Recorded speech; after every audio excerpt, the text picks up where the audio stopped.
All right.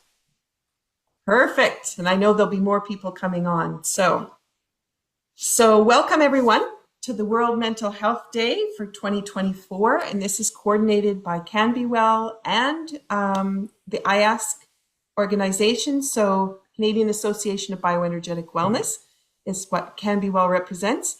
And IASK is the International Association of Specialized Kinesiology. And our goal with this event is to empower you with mental health tools for your daily self-care. And we want to raise awareness about the value of bioenergetic wellness techniques that you can use yourself to be self-empowered every day. My name is Dr. Michelle Greenwell. I'm president of the leadership team for CanBeWell, and I'm going to be your host to begin with, and then I'm going to pass the reins over to leadership team vice president Linda Easthouse to introduce each of the facilitators that we have today. I'd like to begin by acknowledging the Indigenous peoples of all the lands that we're on today. While we meet today on a virtual platform, I just want us to take a moment to acknowledge the importance of the lands which we each call home. And we do this to reaffirm our commitment and responsibility in improving relationships between nations and to educate our own understanding of local Indigenous peoples and their cultures. So I've been living on Unama'ki, Cape Breton Island for 13 years. And this is the home of the Mi'kmaq and the Maliseet people.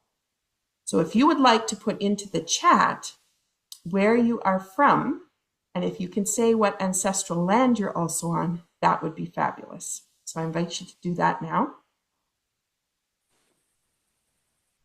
And while you're typing that in, I'm going to do the boring stuff, which is please mute your microphones and know that this presentation is recorded. And it will be posted to the public. So if you don't want to be seen on screen, please make sure you turn your camera off. Our presentation is 90 minutes in length, and we want people to be participating in the activities that the presenters offer. And with time at the end, we can allow for some questions then. We ask you to write your questions down during the presentation as they may get answered further on. If you have to leave early, please log off quietly, and you'll be able to review the recording. We will have it up on our YouTube channel, and IASK will also be posting on their website. If there isn't time for all your questions, you are more than welcome to contact our office, and it's office@canbewell.org, which I will put into the chat.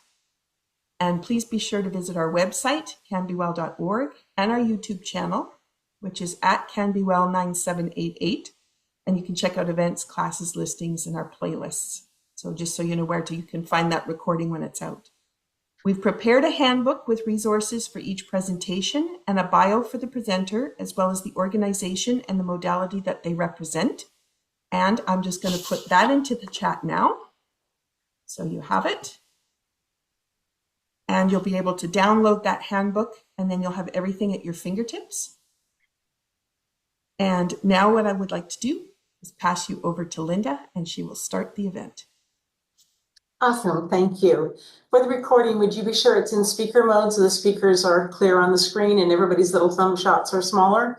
That way we'll give them more focus that way. Welcome everyone. I am delighted to have so many awesome people presenting in our North America group this time around, including Central America. Thanks for joining us, Alexis. We're glad to have Costa Rica represented too. And we do have very minimal time today, so we're going to keep the introductions really short. If you look in the handbook that is in them there and will be available in various places, all of the bios with their links and everything are already in there, so you don't need to try and copy them down or write them down. Please just use that as a reference, and you'll have their emails and other things to be able to get hold of the individual speakers as you like. And we encourage lots of communication between speakers and you guys. Particularly if you have questions on a particular thing, feel free to contact the speaker afterwards. We've provided everything there for you. So we're going to go through, and as we go through, we'll kind of introduce each speaker as we go. So I'm not going to try and do it all at the beginning. We're going to just kind of work our way through it. We're starting with a meditation to get everybody into the approach, and then we will end with another meditation at the end. And our first meditation to get us going here and moving us forward is brought to you by the Atlantic Therapeutic Touch Network, who are one of our partners in CanBeWell, and we're delighted to have them. Heather McCurdy is a board member and teacher there. So Heather, would you please turn your mic on and tell us a little bit about the Atlantic Therapeutic Touch Network? And for those who don't know what Therapeutic Touch is, give us the 1-minute version. Hi, everyone. Wonderful to be here. Thank you for the invite. Just leave it. Just watch it. Please mute yourself if you're not actually on. So the Atlantic Therapeutic Touch Network is part of a group. So the Canadian group is the Therapeutic Network of Canada, but we're also under the umbrella of the TTIA, which is the Therapeutic Touch Network International Network. So we do therapeutic touch, which is like any energy modality. It's based on rebalancing the human energy fields to aid in relaxation, pain relief, calm anxiety, and things like that. It can be taught to pretty much anybody from 8 or 9 years up, right into their 80s and 90s if you're open to it. But our main goal is to try and bring relief to as many people as we can, support our networks and the people that are in it. But like everybody else, we suffer from the fact we're all getting old, as I turn 65 tomorrow. I'm the baby in our group. Anyway, the meditation is one that one of our founders developed years ago. We use it every Friday. The TTIA, the international group, hosts a meditation for global peace. We do a variation of this meditation, so people can just do the meditation, or they can add in pieces and parts of their own to do it. So it's a great gathering every Friday, and if you can't be there in person, a lot of us will join in at the same time. To do our own one in harmony with it. So Please note that this is in your handbook. So if you go in your handbook, just past her bio, you'll see the whole draft of it there for you. The idea is that all of these things are repeatable and you'll be able to use them afterwards. So you don't need to furiously take notes, just participate and it's all there for you. Great. Thanks, Linda. As with all meditation, every time we meet, whether it's a meeting or a practice group or a teaching class, we always do the meditation to kind of focus us and center us. They're never long, but they're meant just to kind of bring people into themselves and quiet space before we start whatever we're going to do for the day. So I'd ask you all now to sit back comfortably if you can, or if you're standing, that's fine. Put your hands in your lap, facing upward, your feet on the floor, again, if you can. And take 3 deep, slow, cleansing breaths. I ask that you breathe in peace and stillness. And that you exhale all the tension and distraction from the day.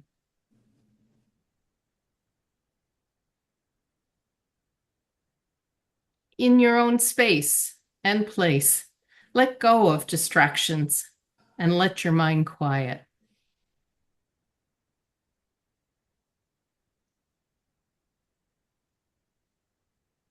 Notice your breath and the sense of peace within yourself.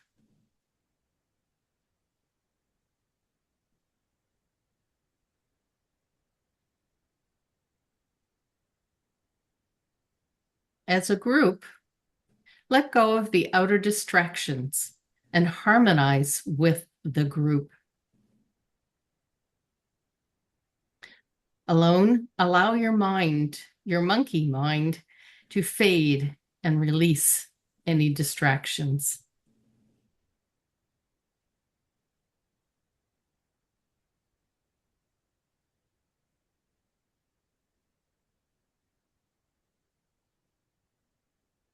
Sense the harmony of this group.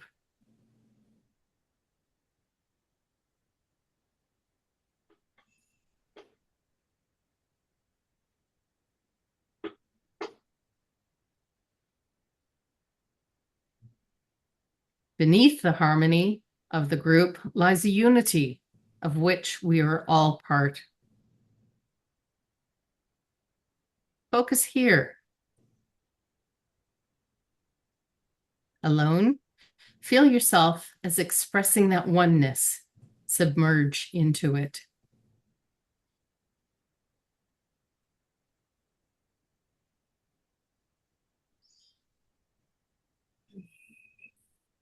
Sense the unity of the group.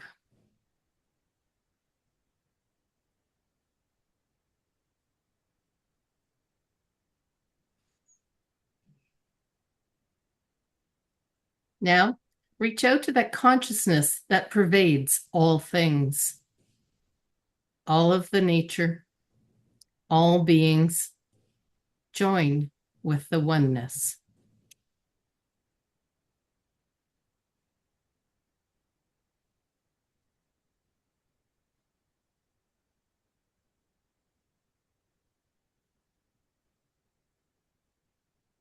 Sense your harmony with the forces of nature.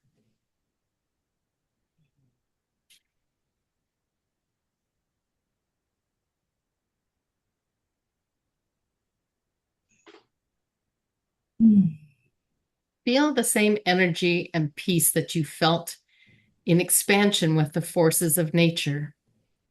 But now, experience how it is present in your own heart center as well.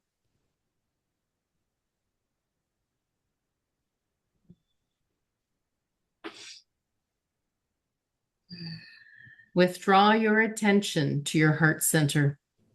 Say to yourself, I am that peace.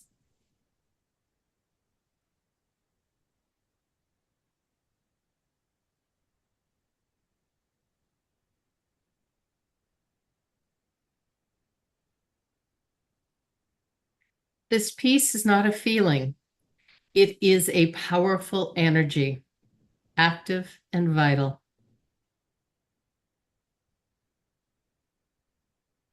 Feel yourself sharing this with a person or place in need.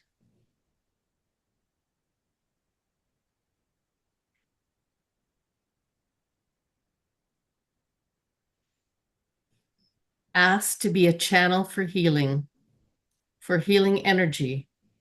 Send energy and peace to someone in need.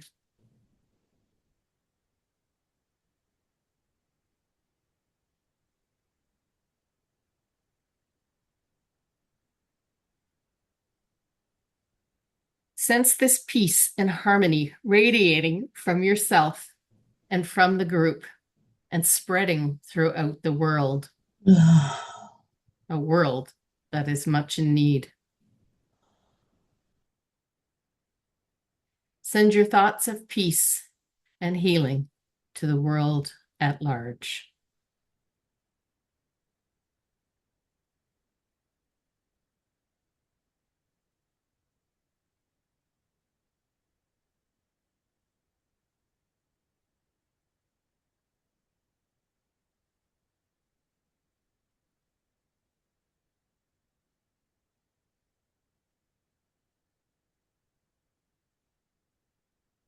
And just take a moment to feel yourself back in yourself as you draw your energy back in.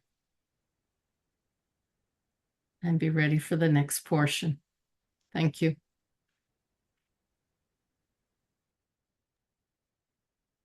Thank you, Heather. What a lovely way to bring the group together to get us started. Very much appreciate that. I trust you'll all use that lovely meditation as you have meetings over the next little while. All right, our second speaker today, if you just have your handbook open, it's all there, is Alexis from the GEMS College of Energy Kinesiology. Many of you already know Alexis well. Her full bio is in the manual for you. So Alexis, would you give us the 1-minute version of what is the GEMS College all about? And then give us your 10-minute presentation, please. Sure. So I'll start chatting as I'm getting my slideshow set up here. The point behind the GEMS College is to allow people really to experience a variety of natural health modalities. And we really focus on the idea of working with 5-element pathways. So we're trying to help people not only find the courses that they're looking for, but also find the community and the resources to help them become really good practitioners and instructors after they've gone through their classes. So we're trying very hard to create support systems. We have all kinds of extra programs that are attached, like you can come for study hall and office hours with experts in different modalities. We have special events. We do Kinesio book club. We do all of these different things. So if you are interested in finding your tribe, finding your community, finding that support system, being exposed to different ways of thinking about muscle testing and holistic health, this is maybe something that you're interested in. So, shall I just launch right in? Okay, cool.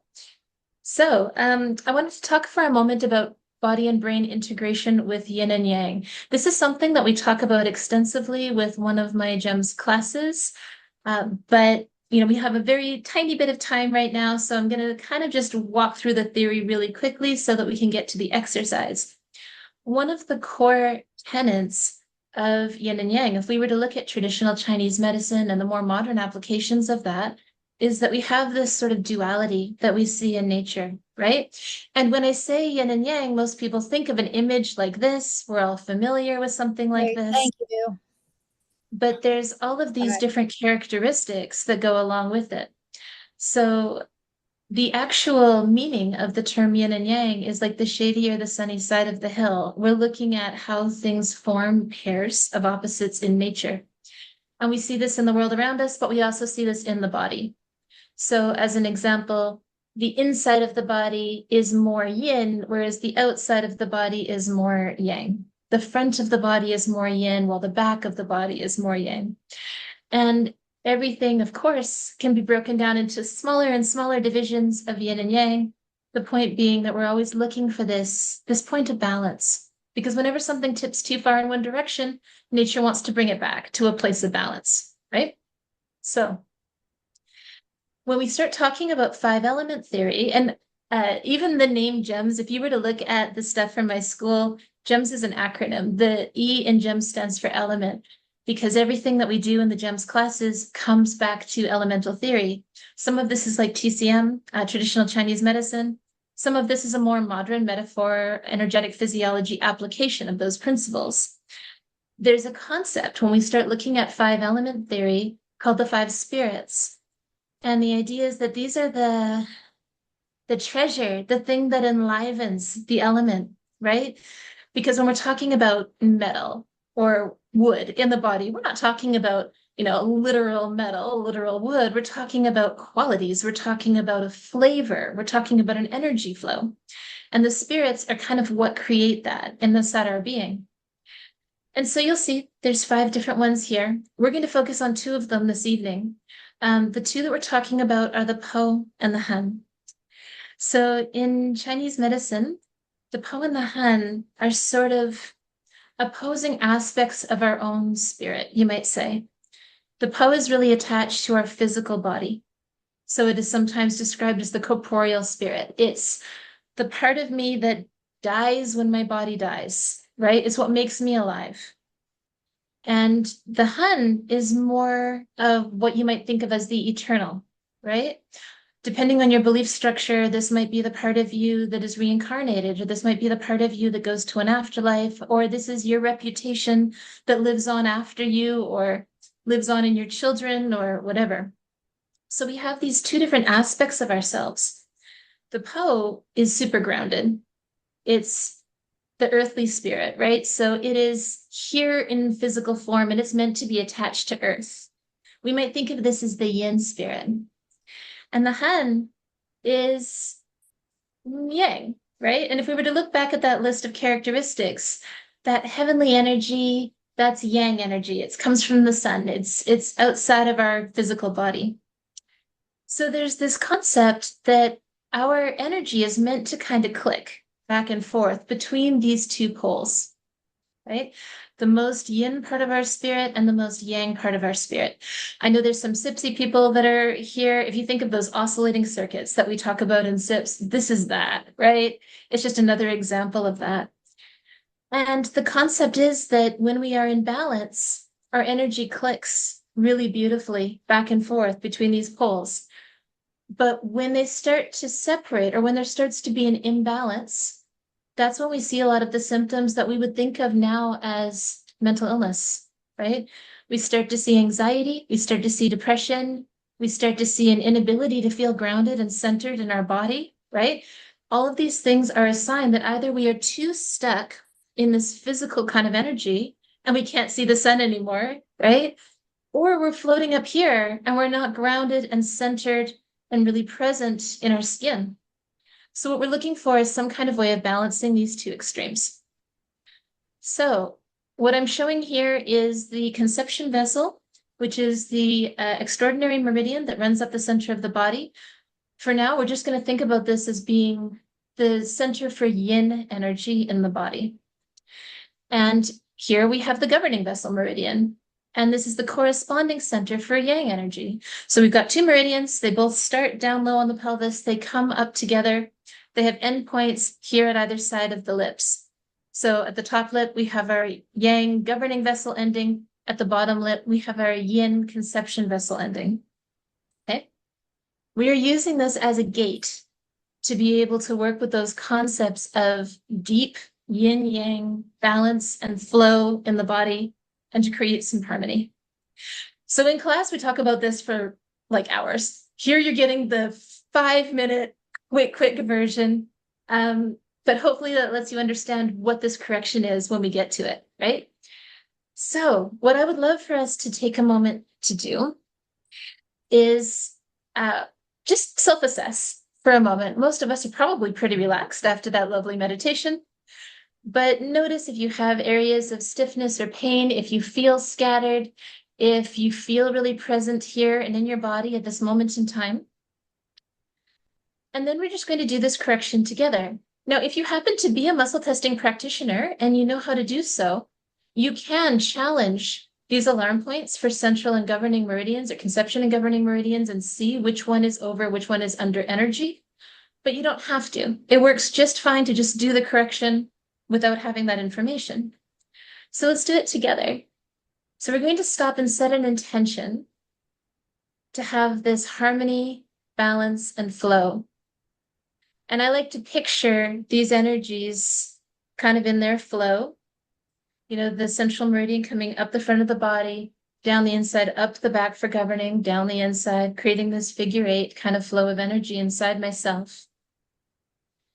And then put one hand over your navel, one hand at governing vessel 20, so at the top of the head, right? And touch the tongue to the roof of the mouth.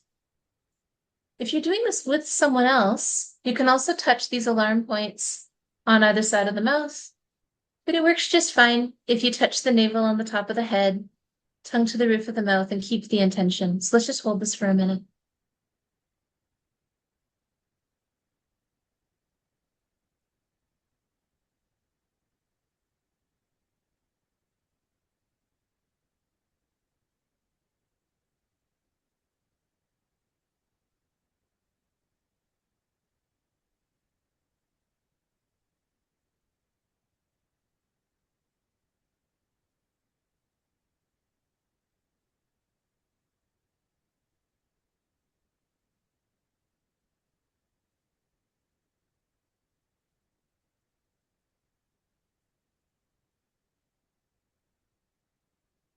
All right, I'm giving my telltale yawn. Some of you might have something that tells you that energy has shifted for you. If not, feel free to keep holding that for a minute while we just kind of finish this up. Let it center. So see how you feel with that correction. And if you noticed a difference in your energy, you can self-assess and see if you feel a little more centered or a little calmer or whatever it was that you were putting into your intention and into your field at the beginning. As I said, this is part of the Gentle Elementals workshop. We do this through my school. My daughter has a class coming up in the next little while. This is one of the corrections that I hear from people. I write a lot of classes and I teach a lot of classes, and this is one of the corrections that I get the most notes about later, like where practitioners will tell me this is one of their favorite corrections, or when people tell me this is something that comes up a lot for them when they're working in session. It's really, really simple, but it has a profound effect on the body. And the more you understand about how those systems work, I think the deeper you can actually go with this when you're working with your client. So I suspect that's about my 10 minutes. Awesome. Thank you so much. That is fascinating. I really feel that moving. I think it will become a new favorite.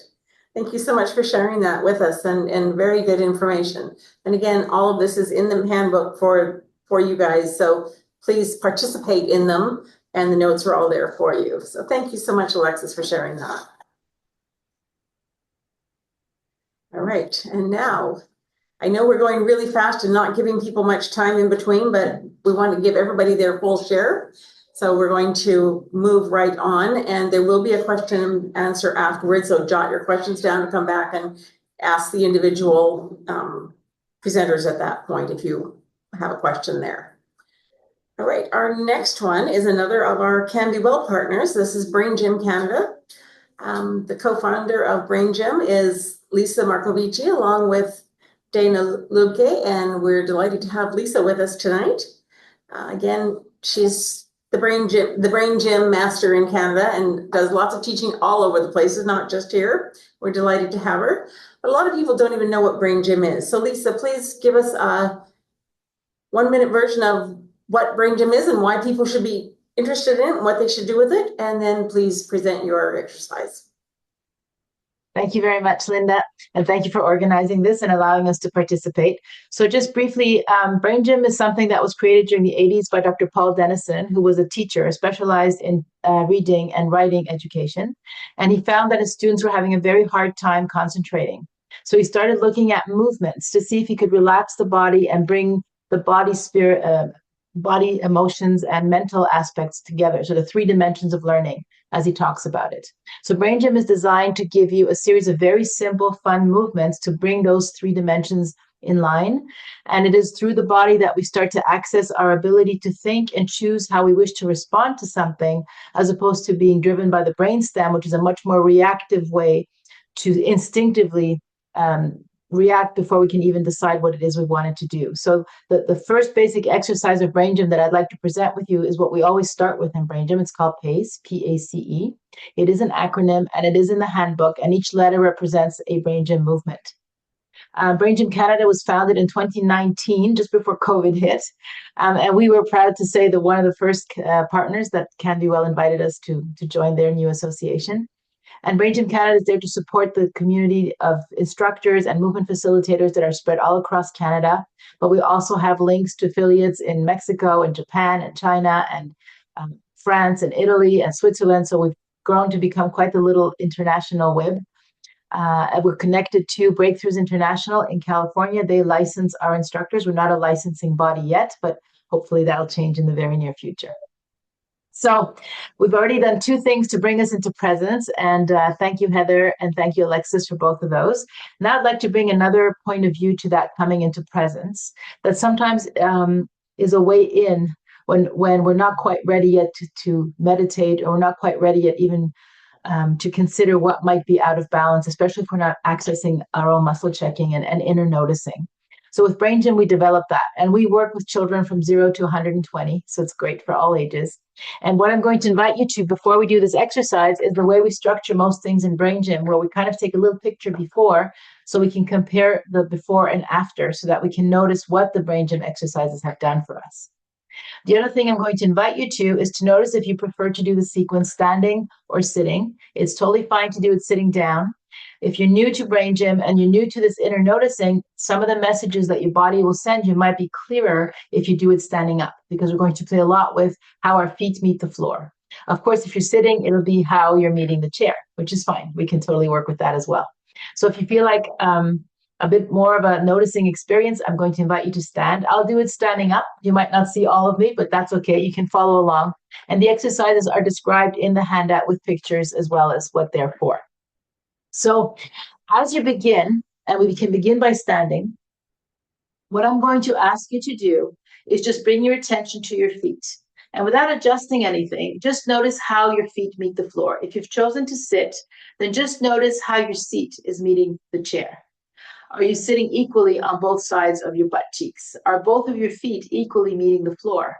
Do you find yourself more on the back or on the front of either one, your feet or your butt? Do you feel that you have more pressure on the outside of the feet or the inside of the feet? And as you work your way up from the feet, perhaps start to notice what's happening behind your knees and maybe even at the lower back. Those are prime indicators for when we're ready to go into something we call fight or flight, which means that our brainstem has taken over and we're in a very, very reactive mode. The next thing I'm going to invite you to do, again, without adjusting anything, and your knees are just relaxed, they're not locked. So if you're standing, this might be a little bit easier, is to simply reach for your knees, reach for the toes. And perhaps notice if your fingers touch the floor, or what is the distance between the fingers and the floor. And perhaps even paying some attention to the level of tension in the back of your legs or the base of your back. If this was effortful or relaxed. And then one more little point that I'd like to bring your attention to. We've just done some meditating and we've just done some aligning. So I'm assuming that breath is relatively okay. But I'd like you to notice your inner voice. How is it speaking to you at this time? Is it your best friend accompanying you and gently guiding you and supporting you? Or is it being its usual severe and perhaps masterful, and somebody said monkey mind earlier, self? So just notice the tone of that inner voice that's supposed to always be there to support us.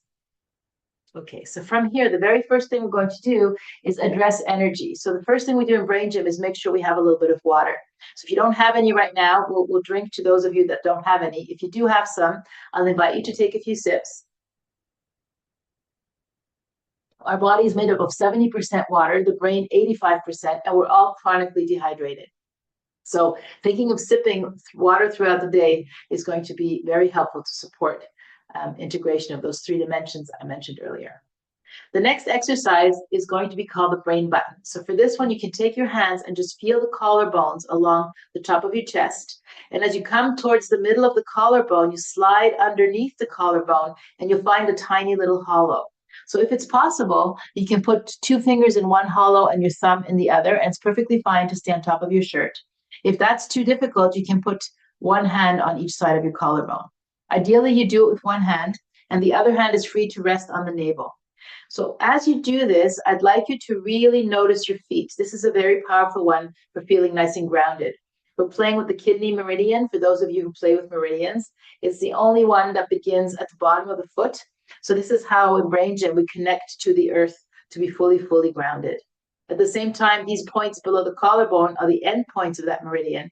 So by anchoring the bottom part of that meridian and the top part here, we get to balance our energy and come back to our own self and feel grounded.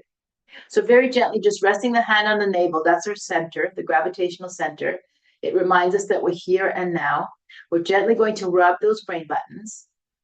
You can relax your shoulders here. And very gently allow your eyes to track from one side to the other. So when we go into survival, we get into ocular lock and our eyes freeze. So we begin to release that by gently moving the head at first and allowing our eyes to gaze from one side to the other. Focus on a nice deep breath. You should feel your air coming right down to that belly button. And then when you feel ready, we'll switch up the hands. So the hand that was rubbing those brain buttons is going to come down to the belly button, and the other hand is going to look for those brain buttons again. They might be a little tender if you have some stress going on. So you might want to just go very gently. You might just want to hold them as opposed to rubbing them. And notice what's happening with your feet as we do this. And notice if this time around you can move just your eyes from one side to the other without actually activating the head, or keeping the head activation minimal. Your shoulders are nice and relaxed. You can even think about sending them down towards the back. You can relax the muscles of your face. Your knees are relaxed. And you're just focusing on a nice deep breath as you rub those brain buttons. The third movement is called the cross crawl. And here we're going to take, for example, the left hand and start to bring it to the right knee. And then just relax for a moment. And then bringing the right hand to the left knee. So by doing this, we're activating both hemispheres since we're contralaterally wired, the right hemisphere having more control to the left side of the body, left hemisphere more control to the right. And if this feels comfortable and you feel like lifting your leg a little bit, making sure to initiate from the belly button, you can start to increase the range of motion. You can even bring your knee right to your elbow, always thinking of activating that core, activating that belly, and noticing that the slower you do this, the more you're going to engage the stabilizing muscles of the core, and the more challenging it is actually for your brain to perform this activity. So when you see someone rushing through this one, that's not an integrated cross crawl. So notice how you can slow it down and feel the balance, feel the stability you need. If you're doing this sitting down, it's the same thing. You're still going to activate from that belly button, and you're still going to make sure you really make that movement as large as you can, even from the seated position, almost as if your shoulder was going to join to your hip. Excellent. Nice. It's nice to watch you all. And of course, you can do this to music when you repeat this in your own time. Beautiful. There are many, many variations of this movement, so I'll allow you guys to make up some of your own versions. And then the final part of PACE is we're going to cross one leg in front of the other. Doesn't matter which one, but you can choose to see which one feels more comforting. We're just looking for comfort here. This is not about stimulating anything. And then the simple version of the hookups is simply to give yourself a great big hug. And if you're all right with that, we can go for the full version, which means you extend both arms out front and then bring your thumbs down so your hands are back to back.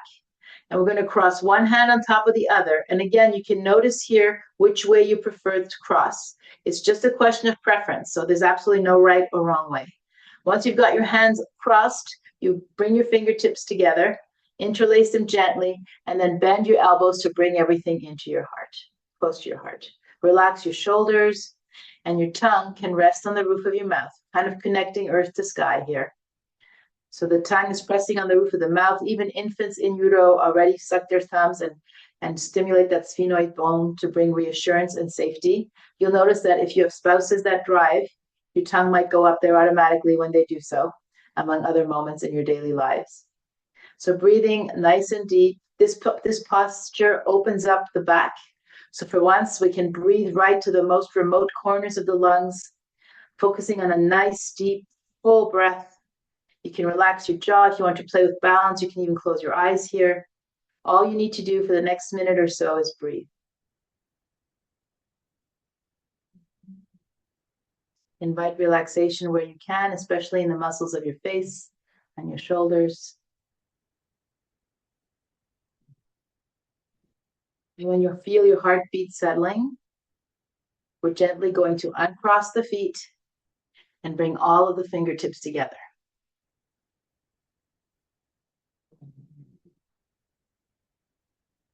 Beautiful. Now relax. I have 1 minute left, so we'll do the little post activities. Notice once more your feet on the ground, and notice if that's any different from the beginning. And pay some attention to your breathing and also to that little inner voice. And notice how it's addressing you now and how it's talking to you now. Sometimes when we're in a very reactive mode, we tend to be quite severe with ourselves. And then when we come out of it into a more integrated state, we're again able to support ourselves and say, okay, we've got this. Let's see where we need to start. So thank you very much for your attention, and I look forward to hearing from some of you.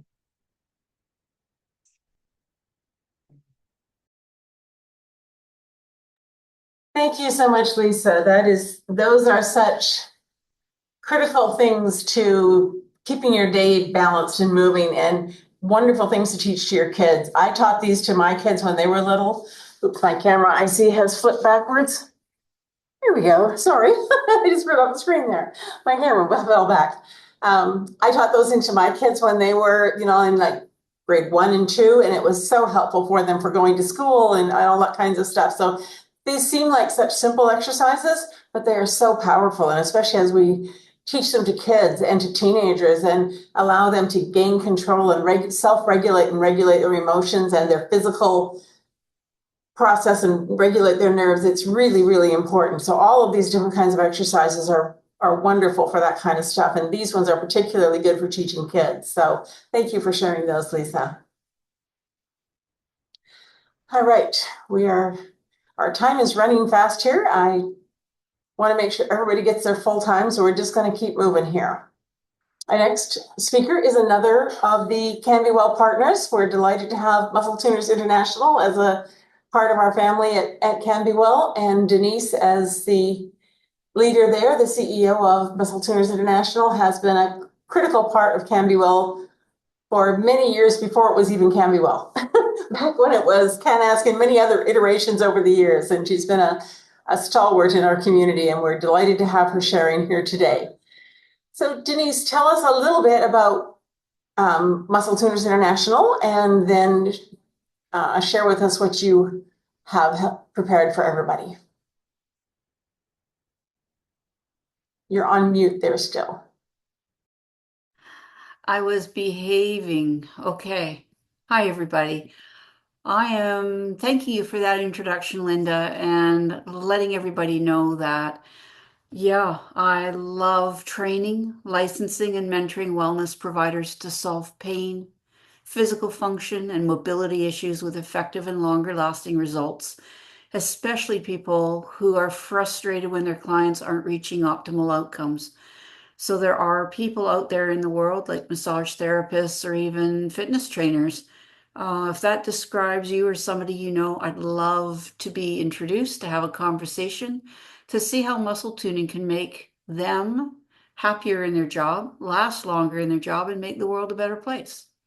And as we're gathering for World Mental Health Day, let's acknowledge that more people in recent memory are experiencing more stress than ever before. And hopefully they're seeking ways to manage this in a healthy way with some form of self-care. And I'm here to show you a technique today that you can do in minutes, anywhere, that can help you take the edge off. Now, those that I train as licensed muscle tuner specialists help drain stress from the body's subtle energy system. So you've heard about meridian pathways today. We like to work with that in a really easy approach, because this energy system powers all our organs and glands. And these individuals I train work with the meridian system, and it's been studied in the Orient for over 3,500 years. So it's got to be doing something if it's lasted that long. So I'm going to share something with you today that is helpful for nearly every client I've ever served. And just a momentary bit of teaching. Chinese acupuncture theory has observed that the kidneys often hold a residue of unresolved emotions such as fear and anxiety. And today's society, we recognize these emotions are well known for driving a really big amount of mental stress and unwellness. And research in the field of bioenergetics has revealed that there's a specific hip flexor muscle that's connected to the kidney meridian. So whatever we do to support one supports the other. So let's together experience an approach that supports this muscle and helps our amazing kidneys to function more optimally so they can help us feel calmer. I'm going to invite you, after that meditation and all the other things we've done, if you're not chill yet, if you can find any amount of stress, can you take a number from 0 being no stress to 10 being a lot? And maybe you could be considering something that would normally cause you anxiety, some kind of fear, some kind of distress. And if it's not in the current moment, maybe you can imagine something happening like that in the near future. So if you are willing and able to follow along, I'm going to invite you to stand up, and we are going to move this hip flexor muscle called the psoas, and we're going to move it through its range of motion. So I'm using the wall for support. Hopefully you have something that's not a rolly chair. I want to make sure that you feel stable. If not, move somewhere so you feel secure. And you're going to take your leg and draw it back as if you're about to kick a soccer ball. And you're just going to move that leg. Can you see my toe? Am I far enough back? Can you see my toe is pointed outwards? And I'm just swinging my leg, and I'm noticing if I feel any tension anywhere. Maybe you feel tension in your buttock, which is opposing this muscle. And once you've noticed it on one side, switch to the other side.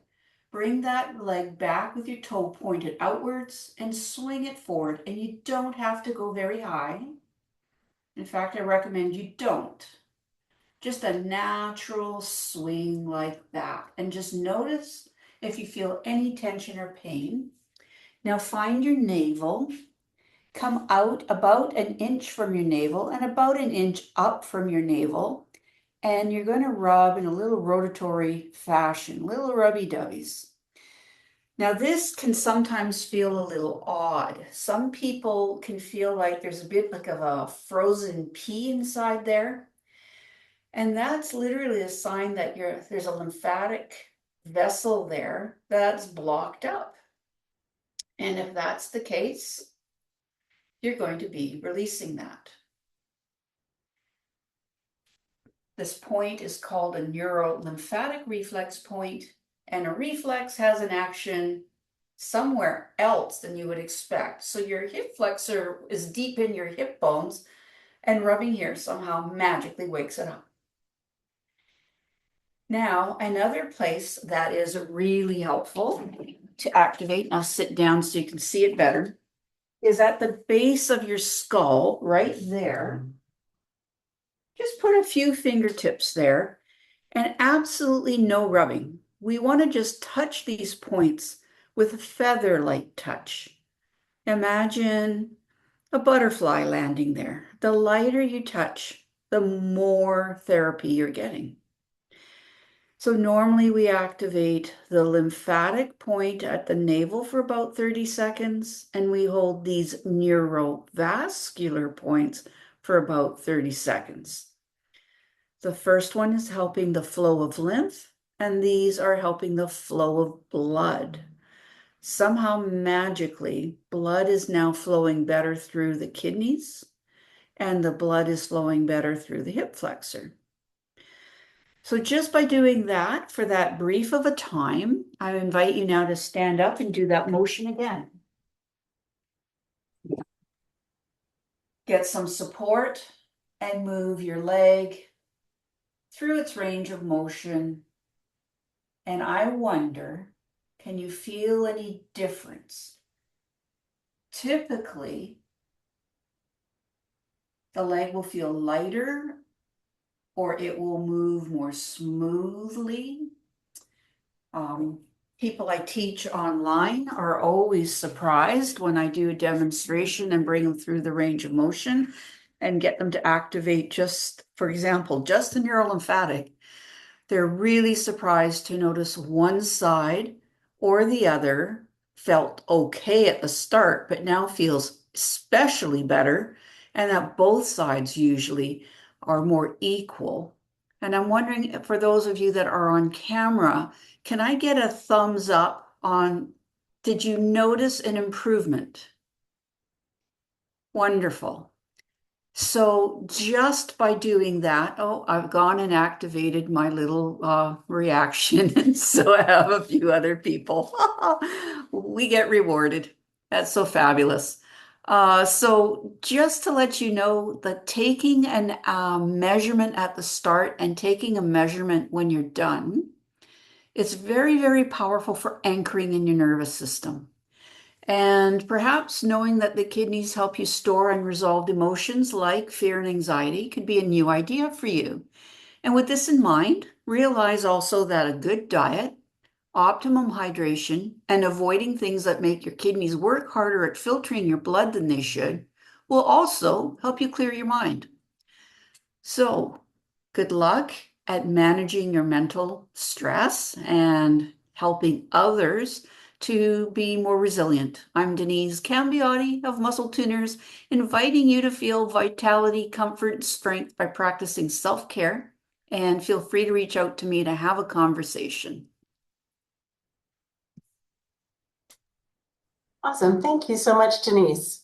What a simple exercise, but I could feel the difference right away. And I sit a lot for my job. So having, those muscles there do tend to get tense and tight, and such a quick, easy release for them. It just made it so much simpler.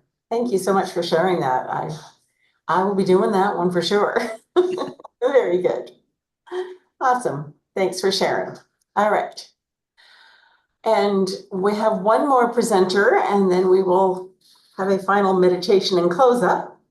But our presenter is another of our CanBeWell partners from Natural BioEnergetics Global. Cheryl Hanna has been an instructor for many years with us, and she has a broad range of background in all kinds of naturopathic and natural health modalities and things. She does a lot in herbs and was in Kinesiology prior to that. So a long history of being involved in our bioenergetic wellness communities, and is now an instructor with Natural BioEnergetics Global, which makes me very happy and really look forward to what she's going to share. You will notice in the handbook that there is she has her bio, but there's also a fair amount around background on grief and other things. And so there's a great deal for you to read there as well as background, which will help you kind of put into perspective what she's going to teach tonight. So Cheryl, tell us a little bit about Natural BioEnergetics and who it's for and what it does, how it's different, and then please let us have your presentation. Okay, so my presentation is going to be very short and sweet because I did long on writing and short on presentation.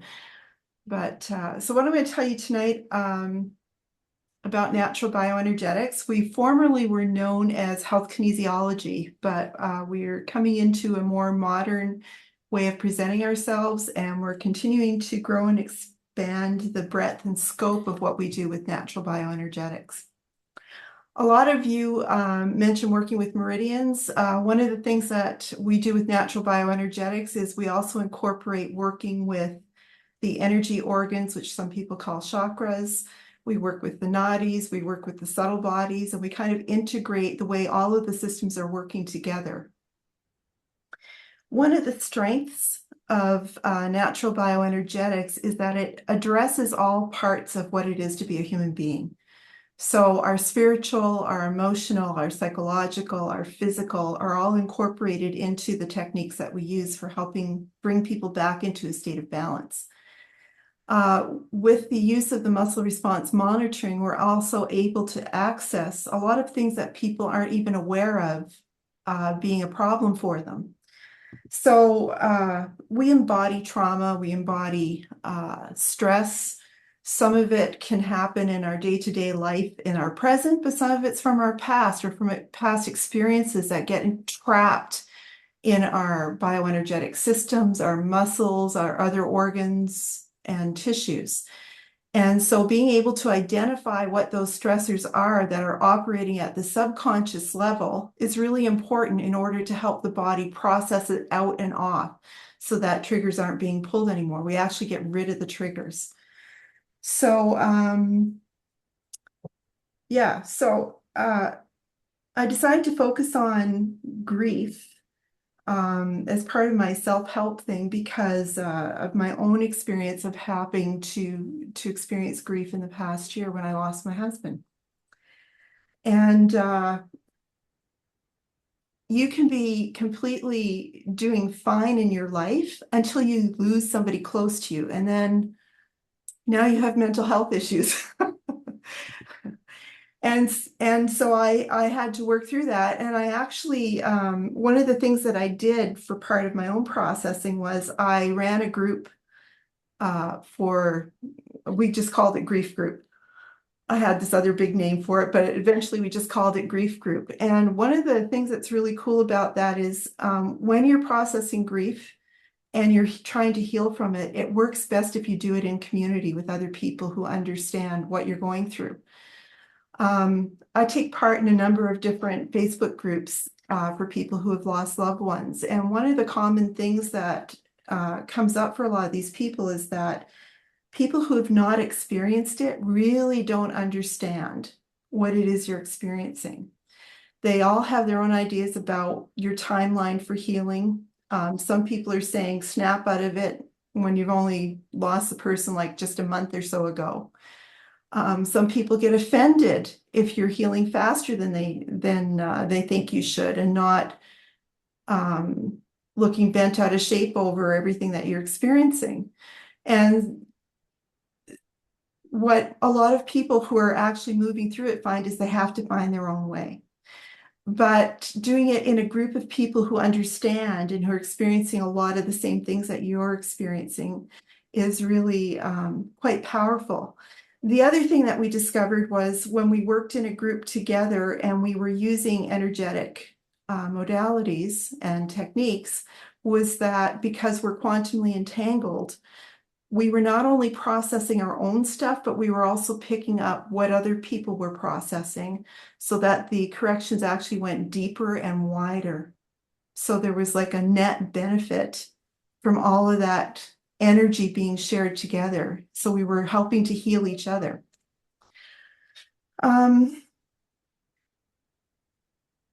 Grief comes in waves, and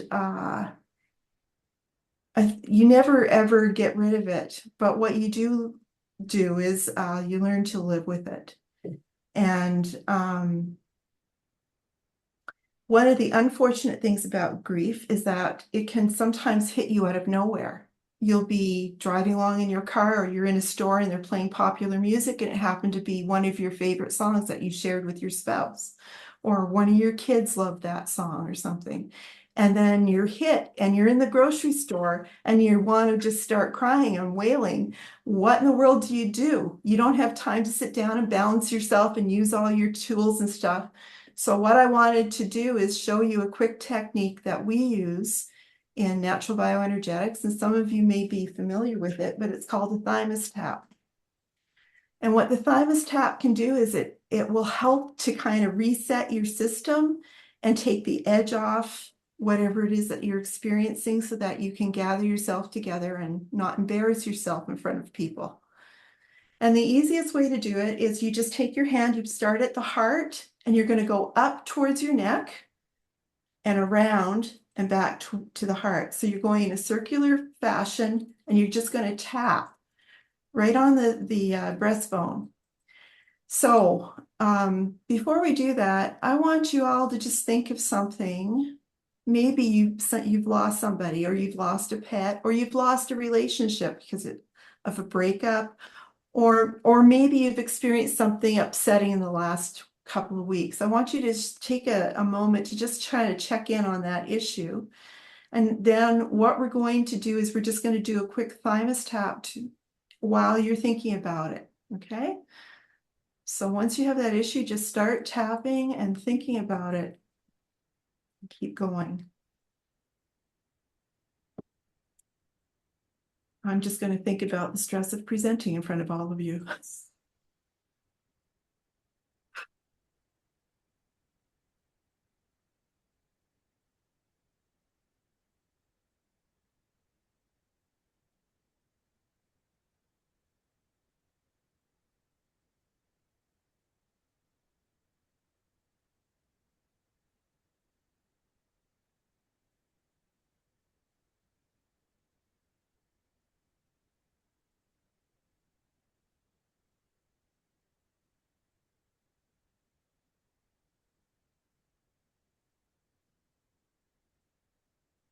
Okay.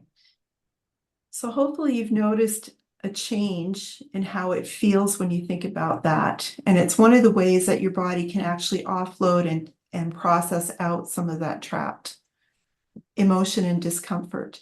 And I feel like I could talk to you now for the rest of the evening, but I won't, because we have other people waiting to talk. So thank you very much for this opportunity.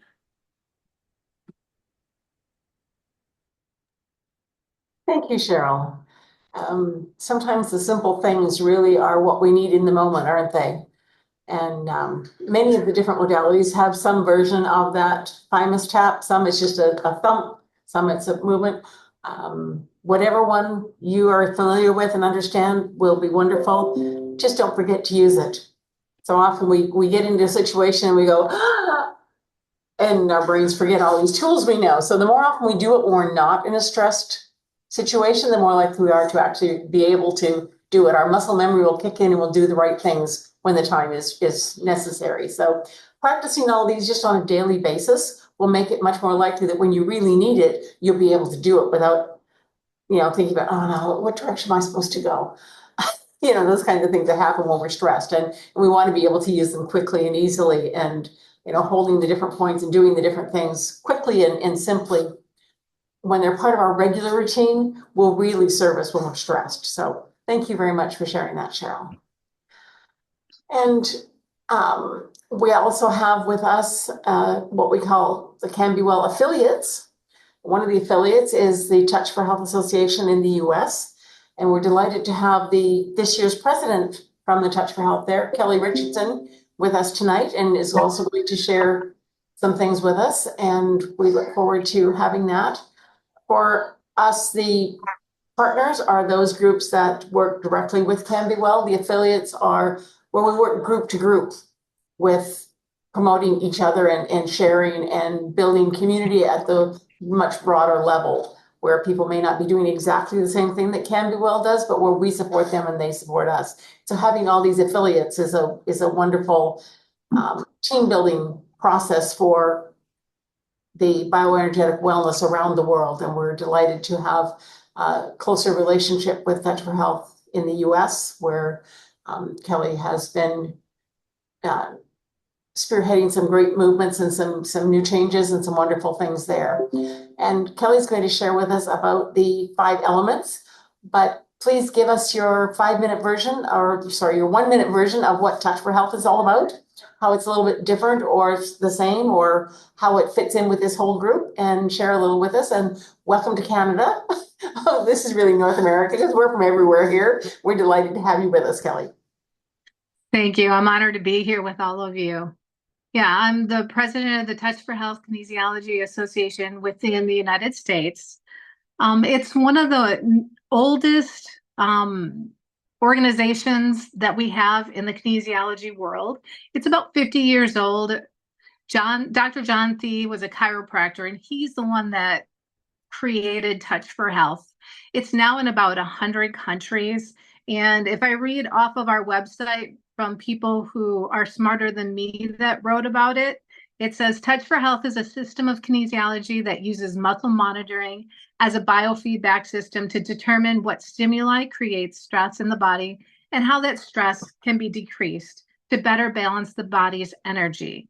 It's one of the most widely used systems of kinesiology in the world, and has helped millions of people achieve greater comfort, vitality, and well-being in their lives. I couldn't describe it any better than that. And with that, we also it's a system that can be used with lay people. Anybody can use it, as well as you can teach it in a more academic realm. So there's a lot of flexibility with it. So that's a little bit about Touch for Health. We're having our 50th anniversary conference this next April. And if any of you want to come, you are all welcome to come. Some of the speakers here tonight are also going to be speaking at the conference. And it is the 50th, and there may be solid gold dancers, just saying.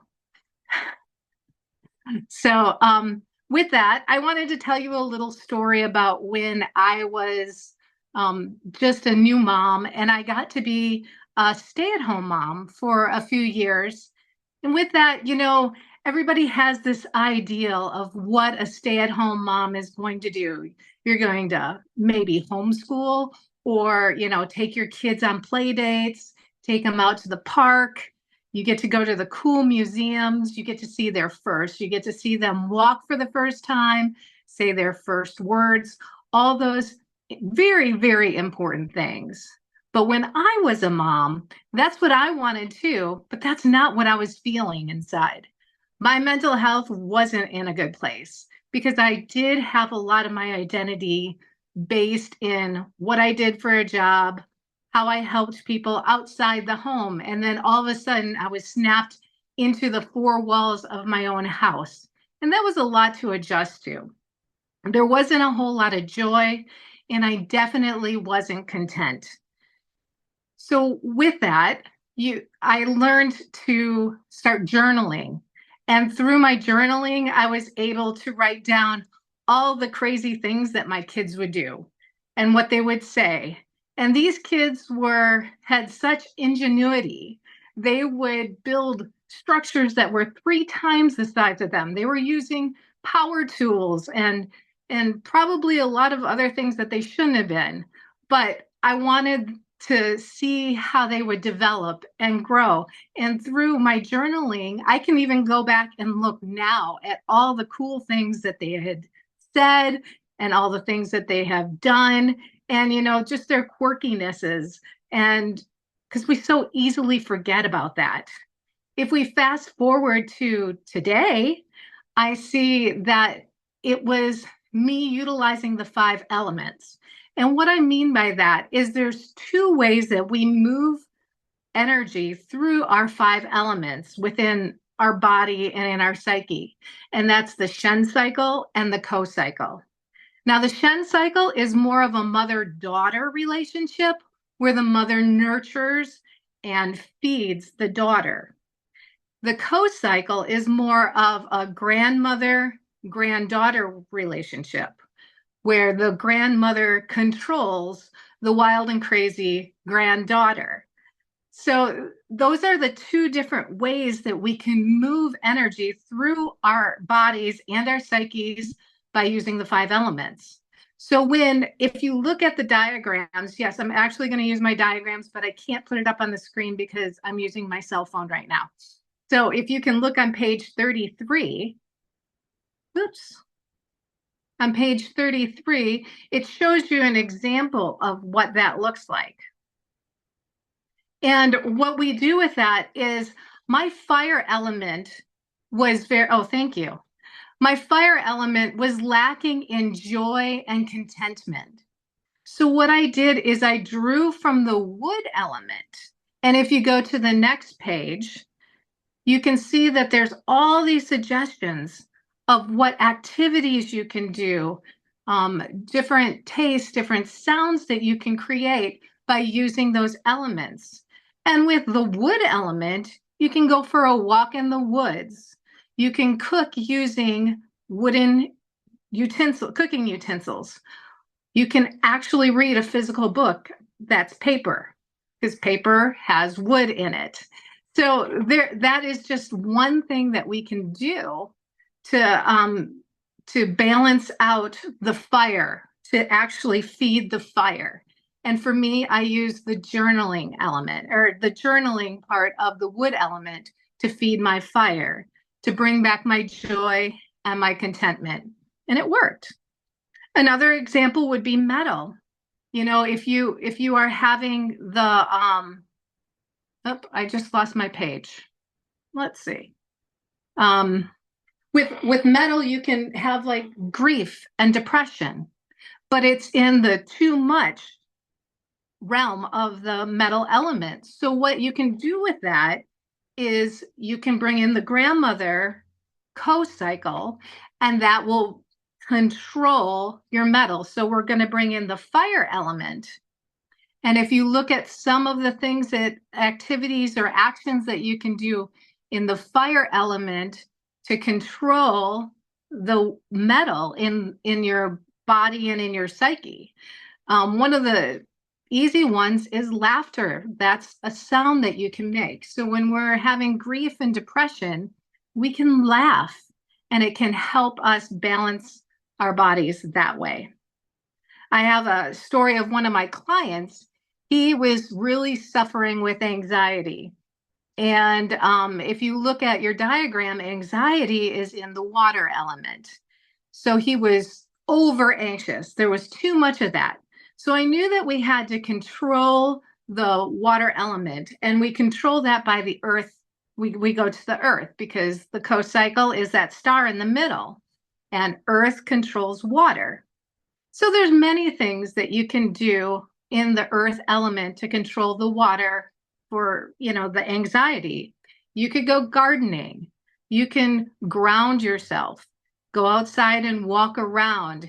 If it's getting too cold outside, you can um, use grounding mats, grounding pads, or even grounding sheets. So those are all ways that you can do it. And when I was talking to him, I'm like, you like to golf, don't you? And he's like, yeah. And I said, why don't you try golfing once a week and see if that helps your anxiety? He's like, you're giving me permission to golf. And I'm like, yes, I am. So he went out and he was golfing once a week and his anxiety level significantly dropped. So these are just some tools that we can use in our own lives to balance out how we're feeling. And if we can tap into how we're feeling, we can utilize the use of the 5 elements to balance that out. And that's all I got for you.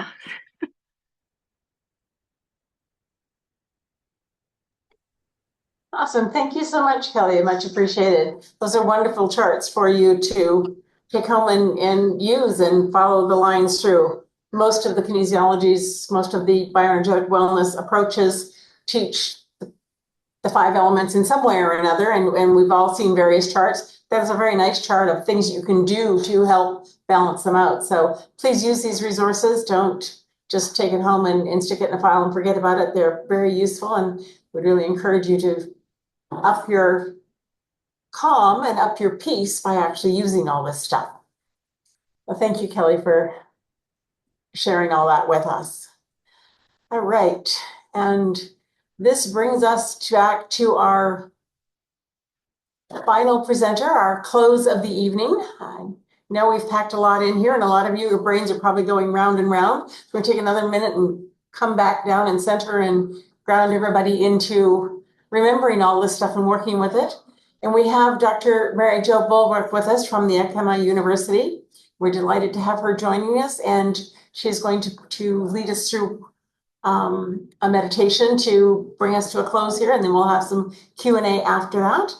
So Dr. Mary Jo, would you please tell us a little bit about Akamai University and how it relates to bioenergetic wellness and what we're all here for, and then lead us through one of your meditations. You will notice if you have our handbook that there are 2 in there. We'll do one this evening, and the other one you can just walk yourself through. It will be fine, but she's generously shared 2 with you here. So Dr. Mary Jo, it's all yours.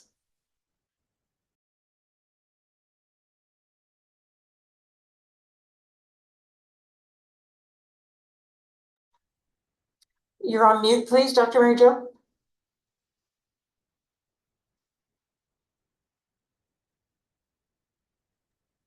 All right. I was ready to go, and I love following you, Kelly, because you've brought John Thie here present. So my association with this energy work has really crossed the platform of all of what I've been hearing. And I'll take you full circle to now I'm with Akamai University, and I started through my private business of energy medicine partnerships, and through many associations with different energy therapies that I've studied and worked with throughout my professional career and taught in multiple countries, primarily first throughout the US and Canada. I was at Edith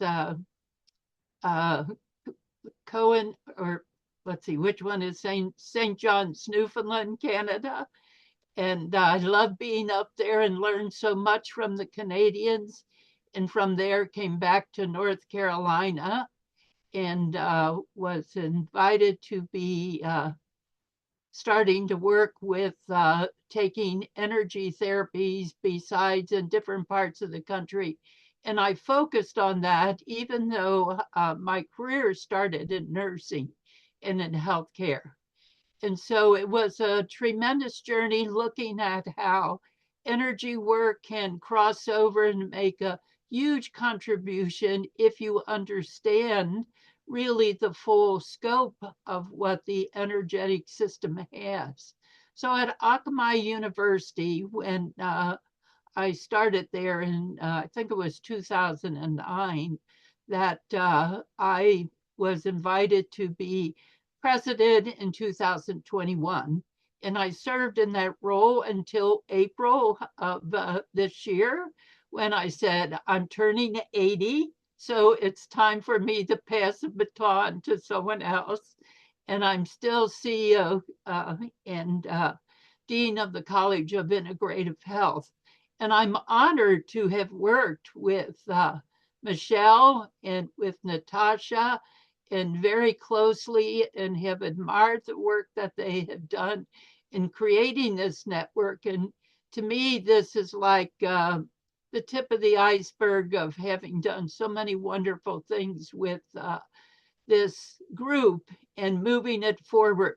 And I have to tell you this, today, just a couple hours ago, I finished writing a grant on mental health care. And I have many of you folks that I'm going to be hopefully including in, especially being part of this.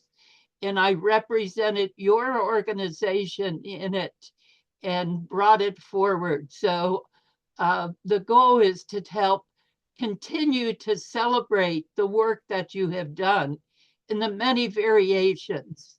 And it is interesting because I love this. And so ending with Seven Hearts Healing, if you could put that up, the visual of it, it would help me to explain some things, why we're doing it and where it came from. It's very, very special to me, and it fits what I consider very important in an integral part of Akamai University. I finally can share all of the unique ways of how information comes to me and how I work with it, because I deal with things beyond the five senses and dealing with spirituality. Because, for example, health used to be body, emotion, mind, and occasionally they might put the word spirit out there, but really we're body, emotion, mind, and spirit. And at the national level in the United States, the National Institute of Health has moved into shaping that we do need to give equal status and attention to dealing with spirituality. So I am an intuitive. I have been hearing things and seeing things throughout my entire life. But as a psychiatric mental health nurse, I couldn't talk about it because they may say, isn't that lady a little bit crazy? I think we should lock her up instead of listening to the voices she's hearing, like hearing the voice of John Thie and how excited he is because he asked me to take Touch for Health throughout the country. And because he knew I was a nurse, I said, John, I'm not a full-time energy person. I am a psychiatric nurse, and you know what nurses do and that kind of thing. But anyway, the goal is I have really made complete circle in bringing forward. Not only do we work with the energy field, the meridians, the chakras, but the Hara line, the core star, the central power currents, etc. And our work is tied into indigenous people of multiple countries. I've had the privilege of working with many indigenous healers in the countries that I've taught in. The particular thing we're seeing is an artistic piece, and I do have multiple copies of what you're seeing here. It was put together by Amelia Pandora, who is of the Shipibo people of Peru. And this is the center. If you cut the ayahuasca flower in half, you see these symbols. And when I was in Peru and at her home in her teaching, and she shared with us this picture, I started seeing the hearts connected and then started receiving information about healing inspired by divine guidance. So what we're going to be doing in this closing meditation, and if you take a moment and look at the different beautiful painting that she has done, to take the opportunity to connect fully with our spiritual awareness. So now we've had many things that have been triggered throughout our time here together. And I'd like for you to just wiggle your toes first. This is an additional piece I'm adding. And as you wiggle your toes, opening up your feet, let drain out anything that you want and need to let go of.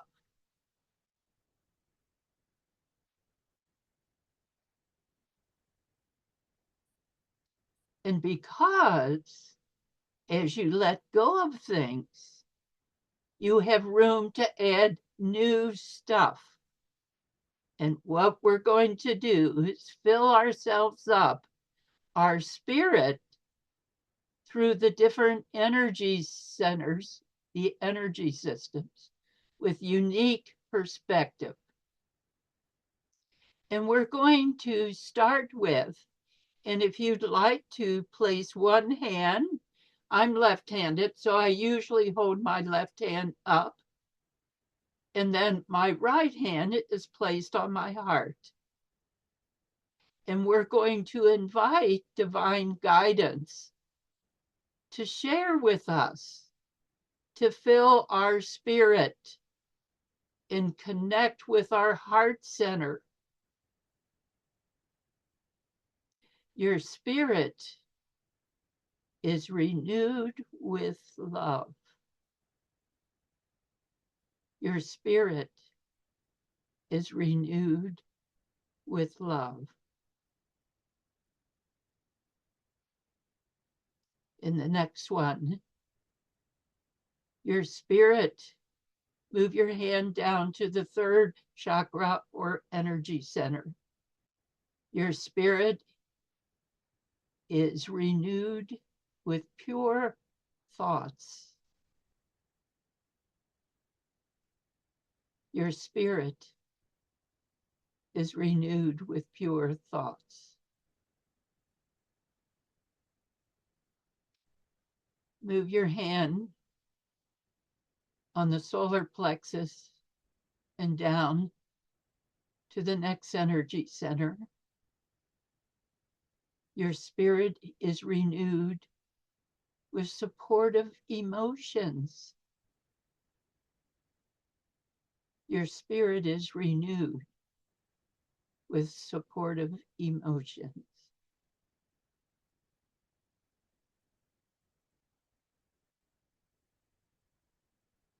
Move your hand to the root chakra or energy center. Your spirit is renewed with earth energies. Your spirit is renewed with earth energies. Now bring your hand to your throat energy center. Your spirit is renewed with empowered speech. Your spirit is renewed with empowered speech.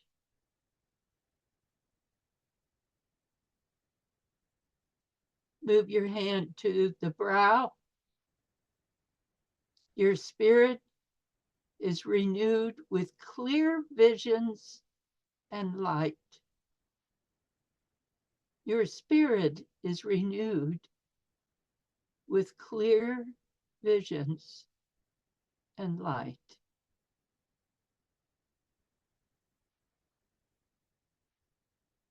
Move to the crown. Your spirit is renewed with divine guidance. Your spirit is renewed with divine guidance. And now let us take both of our hands and extend it out to our community who is gathered here together and who would listen to this work later on. Expand to others love, pure thoughts, supportive emotions, earth energies, empowered speaking, clear vision and light, and divine guidance. Bring your hands together in appreciation for all that you have received, and connect one pointing up to source and the other hand pointing down to the earth.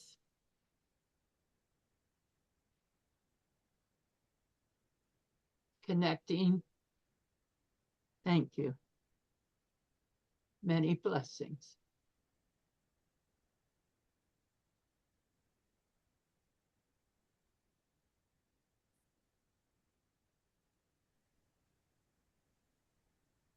Thank you very much, Dr. Mary Jo. That was lovely. Having spent 18 years myself in Peru, I very much resonate with that. That really connected for me. Thank you. It's beautiful. I'm sure we'll use it many times. That brings to conclusion the formal part of the presentations here. Thank you so much to each of you. It has been a real learning experience and a pleasure to have you all, and I trust we'll help each other kind of connect to some of the other modalities that you maybe don't always use and some of the people you haven't connected with in a while, and hope this will help us build some community.